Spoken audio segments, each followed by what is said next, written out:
মামনি, তুমি কান্না করো না। আর ভাইজান, আপনি কোনো চিন্তা করেন না। আমি আসলে আপনাদের একটা দায়িত্ব নিতে আসছি।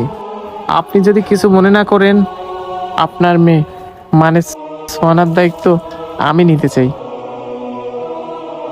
ভাইজান, আমি কথা দিচ্ছি, আমি ওকে নিজের মেয়ের মতো, মানুষের মতো করে মানুষ করে গড়ে তুলব। আপনি যেভাবে চাইবেন আমি ওকে সেভাবেই মানুষ করে গড়ে তুলব। ভাই গো, আপনারা হইলেন বড়লোক মানুষ, আপনাদের কাছে গরিবের মায়া দেখায় কি হইব? বরং আমাদের মতো গরিব মানুষরা আপনাদের সুন্দর বাড়িঘর নোংরা করে ফেলবো। তার চেয়ে ভালো আমার মেয়ে আমার কাছেই থাকুক। ভাইজান, আপনি এসব কি বলতেছেন? আল্লাহর কাছে কে গরিব কে বড় লোক এগুলো কি খাটে? দেখেন, আমি যেমন মাটির মানুষ, আমার বউটাও তেমনি মাটির মানুষ। আমাদের বিয়ে 7 বছর হয়ে গেছে, কিন্তু এখন পর্যন্ত একটা সন্তানের মুখ দেখি নাই। দেখেন, আমি কথা দিতেছি, আপনার মায়ের আমি চিরদিনের জন্য নিয়ে যাব না। আপনি সুস্থ হওয়ার পরে আপনার মায়ের আমি আপনার কাছে ফেরত দিয়ে যাব।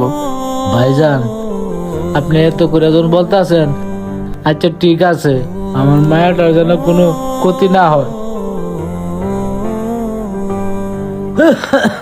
মারে, আমার একটু পানি খাওয়া। ভাইজান, ভাইজান, কথা বলেন ভাইজান। ভাইজান, ভাইজান। আঙ্কেল কি হয়েছে? আমার বাবা কি ঘুমায় গেছে? আমার বাবা কি এখন পানি খাবে না?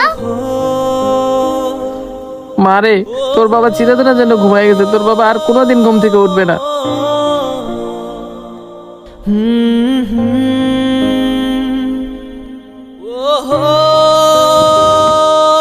আঙ্কেল বুঝি আমার বাবা মনে হয় রাগ করে ঘুমায় গেছে।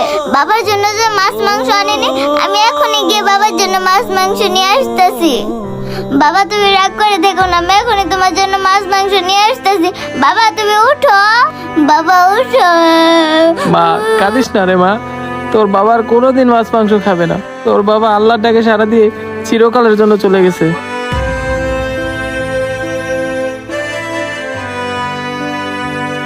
মারে, তুই আমার সাথে আয়।